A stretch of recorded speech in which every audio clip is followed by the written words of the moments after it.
Bom dia, Mato Grosso do Sul. Eu sou o Dr. Luiz Ovando e começa agora o Tribuna da Saúde na Rede Educativa, canal 4.1. Hoje, no nosso programa aqui, eu tenho o prazer de receber a médica cardiologista, colega de muitos anos, e coincidentemente, a nossa data, né, natalícia é a mesma, né, doutora? A mesma. Então, isso é mais uma satisfação. Somos aqui librianos, não é? E a doutora Ângela Siquinel, ela é pós-graduada em geriatria e gerontologia. E hoje nós vamos falar sobre o projeto AME, que é o atendimento multiprofissional ao idoso. Doutora Ângela, além do nosso conhecimento de muitos anos, né, a gente sabe que a senhora tem um carinho especial pelo AME. Esse programa que acontece ali no Hospital São Julião. Já há 20 anos no próximo ano. Sim. Já é uma experiência significativa. E recentemente a senhora promoveu um simpósio, né, sobre o idoso de uma maneira geral. Nós temos alguns dados estatísticos interessantes, né? Na década de 80, apenas 4% da população tinha mais de 65 anos. Hoje, nós estamos aí por volta de 10%. Algumas estatísticas já chegam aos 15%. Sim. E nós vamos chegar aí, talvez, em 2050, né, por volta de 30%, 35%. A gente está percebendo que aquela pirâmide demográfica, né, da população está mudando. Né? Nós tínhamos no passado muito mais jovens e crianças. Hoje nós estamos aí na faixa etária mediana, 30, 35, 40 anos, os jovens em menor quantidade e os idosos aumentando. E isso naturalmente traz alguma mudança até de estratégia política. Seja bem-vinda, muito obrigado por a senhora aceitar. E a senhora pode se apresentar diante daquilo que eu não complementei aqui, fique inteiramente à vontade. E gostaria de ouvir já de início a sua opinião sobre o que nós vamos fazer aumentando a população de idosos. Bom, muito obrigada pelo convite, me sinto muito honrada. Realmente a nossa ligação como colega e fazer aniversário no mesmo dia há muitos anos. Mas o problema me suscitou já há uns 30 anos que eu participo do DECAGE, que é o Departamento de Cardiogeriatria, porque a população está envelhecendo. Então, há 20 anos, nós desenvolvemos esse projeto lá no Hospital São Julião, que foca na educação em saúde. Nós precisamos educar a população, os profissionais da área de saúde e os médicos, porque nós não estamos acostumados a lidar com essa população de idosos. Isso, como você falou, gera muitas consequências do ponto de vista social, de saúde, econômico. Então, nós temos que nos preparar. Essa é a minha opinião. Na verdade, doutora Ângela, a gente vê muito, né, ali na Câmara Federal, muita preocupação dos parlamentares, de uma maneira geral, em concessão. Né? Vamos mudar isso, vamos tirar aquilo, vamos descontar aquilo, vamos reduzir imposto, vamos fazer aquilo, outro, enfim. E a gente vê muito pouco projeto de oportunidades para o idoso. Eu digo isso porque eu sempre que falo de idoso, e nós já estamos nessa faixa etária, embora não pareça, né? Não parece. Na verdade, o que nós precisamos entender é que nós vamos viver aí bastante. Até recentemente eu perdi uma paciente que tinha 109 anos, eu tenho paciente no consultório de 102 anos. 95 virou arroz de festa, né? Tá tudo comum, então as pessoas hoje estão vivendo bastante. E nós precisamos dar condições a essas pessoas, aos idosos, para eles reciclarem. Eu estava vindo agora mesmo para cá, né, para o nosso programa, ouvindo a preocupação das empresas em recrutar jovens. Não querem trabalhar. E o que a gente percebe é que, como eu disse inicialmente, existe uma preocupação muito grande em conceder ao idoso apenas citando aqui um fato, um dia participando de uma audiência pública lá sobre idoso, eu falei, vocês já perguntaram para o idoso o que eles querem? Isso. Aí veio uma senhora, falou, doutor, graças a Deus que o senhor fez isso, porque o pessoal chega, vamos dançar, vamos fazer não sei o quê, vamos fazer isso, eu não quero isso, eu quero me qualificar para eu poder continuar fazendo alguma coisa, né?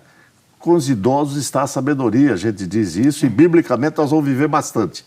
Então é importante, a senhora lá com essa instrução, com essa educação lá, como é que a senhora tem sentido isso? Eles têm aceitado isso? Olha, esse projeto eu sou apaixonada por ele, eu acredito nele.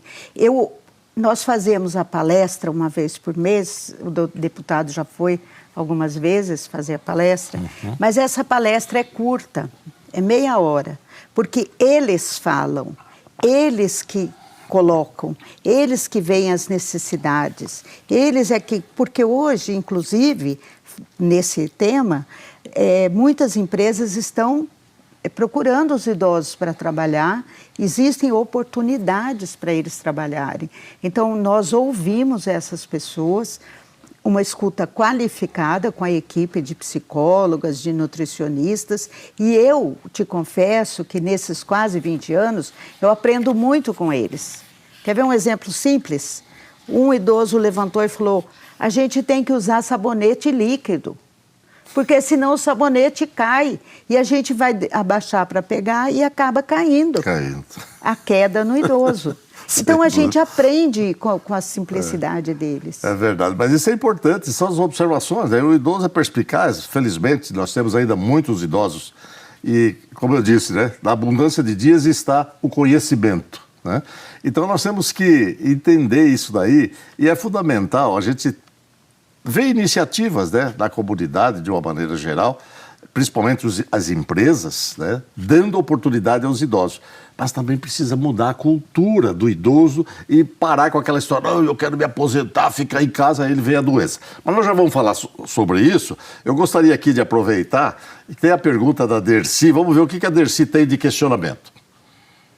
Doutor Luiz, por que o idoso dorme tanto? Sentar, cochila. Senta, cochila. Sai, anda um pouquinho, volta, senta em outro lugar, cochila. E eu gostaria de saber, porque eu conheço muitas pessoas, assim, da idade dele, que têm o mesmo problema. Dercy, muito boa pergunta. Eu vou deixar a doutora Ângela responder, mas já vou dizer para a senhora que geralmente aquele idoso que cochila é gordo. Idoso não pode ser gordo. Porque ele foi gordo, ficou barrigudo, ele não dorme direito à noite e começa a dar problema. Doutora Ângela. Então, na minha visão, assim, a Organização Mundial de Saúde fala que saúde é um bem-estar biopsicossocial. Na parte biológica, existe, na minha opinião, um tripé, que é o exercício físico, a alimentação e o sono. E na base desses três pilares, eu colocaria a fé, porque sem a fé nós não conseguimos. Então, o sono, ele faz parte, importante para a saúde. E quando a pessoa, o idoso, alguém não dorme bem à noite, tem os cochilos durante o dia. Né? Então, isso significa que o sono não é reparador. Isso, Dercy, que a doutora Ângela está explicando, é muito importante, porque qualquer um de nós, não é? Quando eu falo de qualquer um, eu já disse aí no início que a doutora Ângela e eu, nós pertencemos à fase dos 65 para cima, né? E que, na verdade, você quando não dorme o suficiente, né? O que é o suficiente?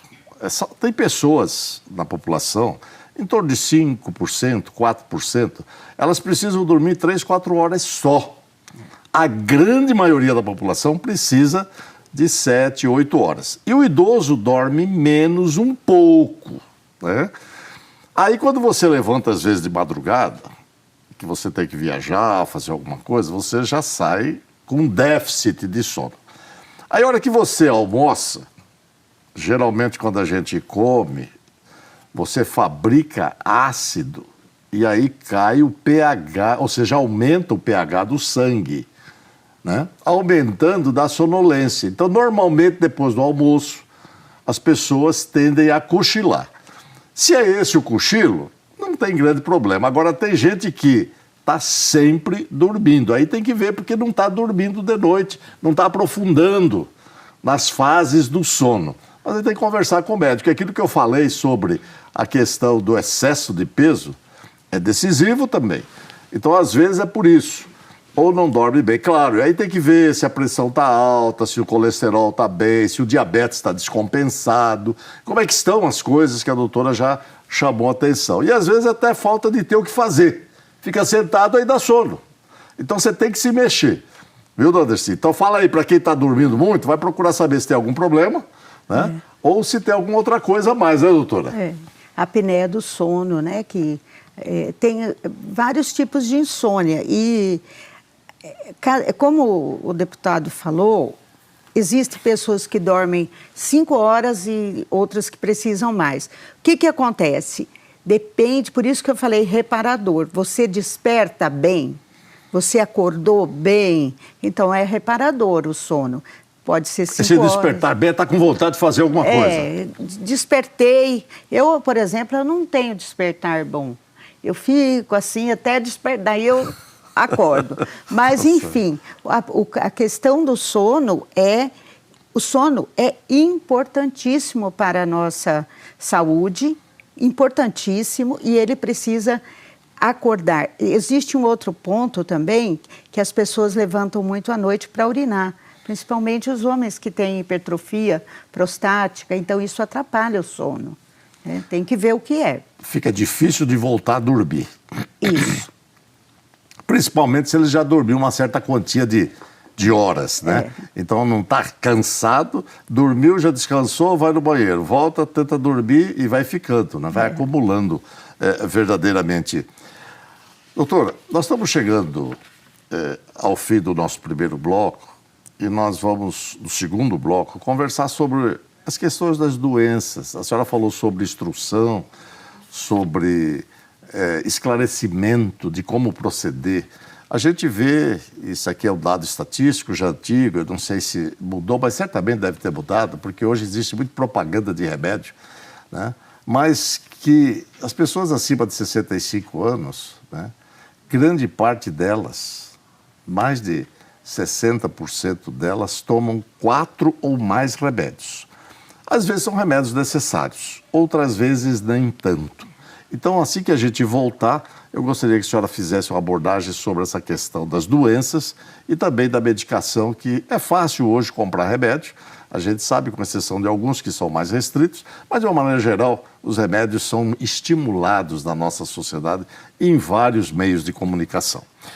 Não saia daí, nós já voltamos. Conversa hoje com a doutora Ângela Siquinel, que tem um trabalho excepcional sobre orientação do idoso em termos de saúde e labor ali do Hospital São Julião. A gente já volta.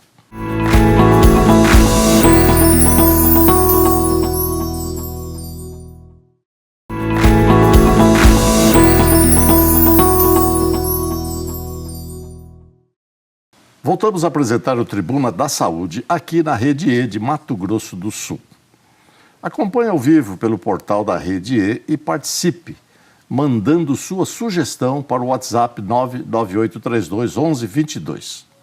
Aqui no estúdio comigo hoje, a médica cardiologista, a doutora Ângela Siquinel, né? Nosso assunto é sobre o projeto AME, né?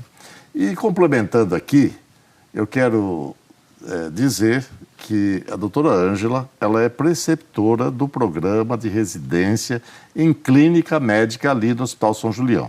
E conversando com ela, eu tenho um carinho especial com os programas de residência, porque é na residência que verdadeiramente a gente se firma como médico, né? E conversando aqui, ela estava me dizendo que ela é preceptora dos residentes, orientando inclusive a atenção para a terceira idade ou melhor idade, enfim, qualquer forma que você queira colocar, porque isso aí é mais uma concepção. Doutora Ângela, nós falamos no fim do primeiro bloco sobre a questão das doenças do idoso, né? A gente foi feito para viver uma quantia de anos. E à medida que o tempo passa, o organismo desgasta. Que doenças são mais frequentes no meio acima de 65 anos? Então, nós temos uma alta incidência de diabetes, de hipertensão, mas, curiosamente, no meu ambulatório, lá no Hospital São Julião, eu atendo pessoas, às vezes, de 80 anos, 75, que não tomam remédio. Não tem nada. Não tem doença? Não. O senhor trabalha no quê? Eu trabalho na fazenda, eu faço... Quer dizer, ligando ao estilo de vida, ligando ao exercício físico.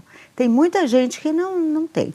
Agora, as doenças mais importantes são a diabetes, tanto a tipo 1 como a tipo 2, que é a obesidade, que a gente já considera uma epidemia, e as alterações cognitivas. Porque o que importa para o paciente idoso não é a doença, são a classe funcional que ele funciona. Então, a classe funcional depende da cognição, que é a memória, e da independência, que é o que ele pode fazer fisicamente, né? Então, esse paciente, ele tem como deslocar até o mercado, ele tem como se tomar banho sozinho, ele tem como se fazer a sua alimentação, ele tem cabeça, cognição, compreensão para cuidar do seu dinheiro, das suas compras. Isso é que importa. Então, as alterações cognitivas, como as demências, estão em alta incidência, mas dependem muito do estilo de vida.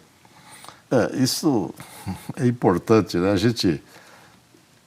Nós como médicos, cardiologistas que somos, né? Na década de 70, 80, começou-se a perceber que as pessoas que exercitavam, elas tinham um tempo de vida mais... vamos dizer assim, mais dinâmico, mais liberto, né? Eu me lembro de alguns autores, inclusive um indivíduo por nome Oppenheimer. Esse Oppenheimer, ele era ultramaratonista americano, da Universidade da Califórnia, em que ele fez um trabalho interessante, em que ele percebia que as pessoas que exercitavam, elas não viviam muito tempo mais, mas elas viviam com muito mais qualidade. E a gente vê hoje, com a tecnologia, né, principalmente os americanos, que ensinaram para o mundo realmente a questão tecnológica, que eles, começando a tomar remédio, usar determinados aparelhos, implantar determinados dispositivos, tipo marca-passo e outras coisas mais, eles viviam em torno de 20 a 25 anos totalmente dependentes. Isso que a senhora colocou. Classe funcional. A classe funcional comprometida, fragilizado. Frágil. Né? Então, se comparássemos isso na época que ele fez esse trabalho, comparássemos com os japoneses, os coreanos, eles... A Coreia até pouco tempo, agora talvez já um pouco mais diferente, tinha aproximadamente só 2% de obesidade, mostrando que as pessoas eram ágeis e se mexiam com muita facilidade. E o que a gente precisa é isso, é manter a agilidade, manter a capacidade de locomoção. Isso. Porque se a gente fica parado, a gente contraria a lei do universo, que é movimento, que é produção de energia. E aí vem as doenças. E vindo doença, aí você começa a ficar cada vez mais dependente. Isso é fundamental, né? Muito importante. Doutora Ângela, nós temos aqui a pergunta do Dinamérico. Vamos ver o que o Dinamérico tem. Doutor Luiz Ovando, eu gostaria que você desse uma dica para essas pessoas que estão se aposentando e estão entrando na melhor idade, né? O que fazer para seguir a vida com saúde, né? Eu queria que o senhor desse uma dica de saúde para nós. Tá bom? Obrigado. Dinamérico, muito obrigado pela sua pergunta. Eu quero aqui apenas dizer que nós devemos nos exercitar, como já disse a doutora Ângela, vou passar a pergunta para ela. Mentalmente, socialmente, religiosamente, fisicamente, e ter um envolvimento social importante, porque eu falo sempre, me reporto sempre, doutora Ângela, ao versículo de Deuteronômio 34:7, que fala do tempo que Moisés viveu, né? Moisés viveu 120 anos e a Bíblia fala que os seus olhos não se escureceram, não teve catarata e nem perdeu o seu vigor, não tinha artrite, não tinha fraqueza, não tinha nada. Para a senhora a pergunta do Dinamérico. Então, o que fazer? O que fazer? Falando um pouquinho, voltando nessa que o deputado falou sobre os estudos, eu vi um estudo americano que falou o seguinte, que a melhor qualidade de vida, porque é isso que nós estamos falando, envelhecer com qualidade. É muito importante o suporte social, as relações que o senhor tinha falado, né? E que fazer diante de uma aposentadoria? Eu pensei em 3 pontos. Primeiro, nós confundimos a nossa identidade com o nosso trabalho. Então, o que você é? Ah, eu sou médica. E você, professor? E, na verdade, não é isso. Você trabalha como isso.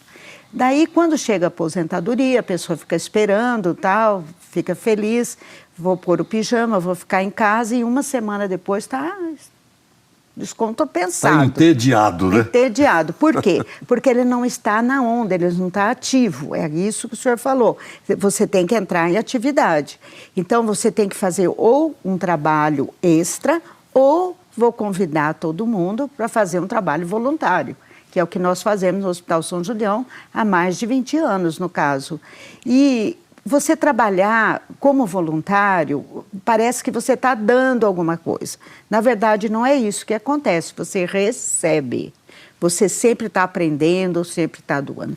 Então, o que é o segredo, a mensagem? Não parar. A gente não pode parar. A gente tem que estar buscando conhecimento, estudando, fazendo cursos, participando da igreja, participando de um trabalho. E é isso. Eu, na minha opinião, não para. Carro que está na garagem parado estraga. E nós também. Enferruja. América, você viu aí a dica que a doutora Ângela deu para você. Aposentou. Você é um instrumento colocado aqui. Você não veio ao mundo por acaso.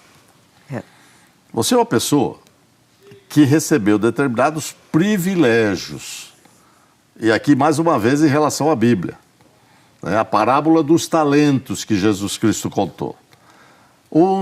5, 2, 5. Aquele que recebeu 5 multiplicou, que recebeu 2 multiplicou, que recebeu 1 foi enterrar. Nós não podemos fazer isso. Então você aposentou, você aprendeu, construiu sua família, você contribuiu para a melhora. Agora é a hora de você continuar contribuindo muito mais do que a doutora Ângela disse. Aposentou, coloque-se à disposição. Ah, mas ninguém me quer, porque a legislação, não tem importância. Vai para uma escola se você é professor, vai para o hospital se você é médico, vai para um estádio, para qualquer lugar se você é profissional de educação física.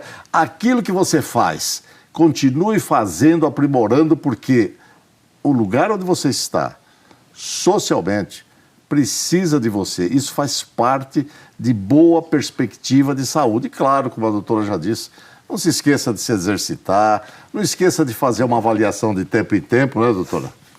Então, eu sempre pensei, e esse é um conceito que eu considero muito importante, vamos supor que qualquer pessoa tem um conhecimento enorme do mundo, de tudo, só que eu fico na minha casa, não reparto com ninguém.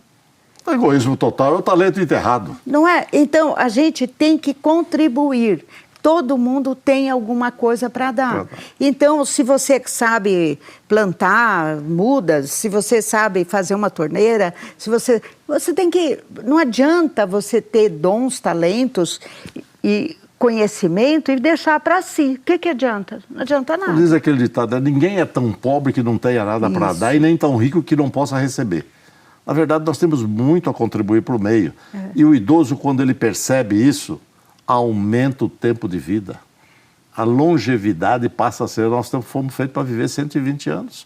Na verdade, só depende de cada um de nós. Claro que se você tiver doença, tem que tratar, tomar remédio. Outro dia eu atendi no consultório um indivíduo que tem colesterol alto, triglicérides altos. Falei, você vai ter que... eu não gosto porque eu já tomo tanto remédio. Falei, mas que remédio que você toma?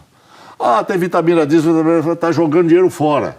Então tem muita gente aí que toma vitamina sem saber para quê, vai para o esgoto e não funciona além de ser tóxico muitas vezes. A pessoa tem que ter também essa percepção e essa sabedoria. O doutor tocou num problema, numa questão extremamente importante. A questão da polifarmácia, porque daí acontece o seguinte, eu fui no médico, no outro, no otorrino, no ortopedista, no não sei o quê, e cada um passou um remédio. Então, eu sempre falo para meus pacientes, ó, quem organiza sou eu. Tem que me ligar para saber se pode dar um remédio. Se pode ou não, né? E outra coisa é a questão das vitaminas. Existe uma indústria que está fazendo as pessoas, mas fulano tomou, ficou bom, fulano tomou, e dele vitamina, e não é assim que funciona. Vai tudo para o esgoto. Doutora Ângela, nós estamos chegando ao fim, o que é bom dura pouco. Eu quero deixar 20 segundos para a sua despedida e considerações finais. Olha, é um prazer, eu estou emocionada de estar aqui, participando do seu programa e podendo dizer para as pessoas, vamos trabalhar por um mundo melhor, cada um fazer uma coisa e vamos estudar e ajudar esse envelhecimento ativo, envelhecimento saudável, com suporte familiar, suporte social e, sobretudo, exercício, dieta, mas, sobretudo, com fé. Bem. Obrigada. A você que nos acompanhou, nosso muito obrigado. Siga nossas redes sociais, @Dr. Luiz Ovando, e vejo você no nosso próximo programa. Até lá.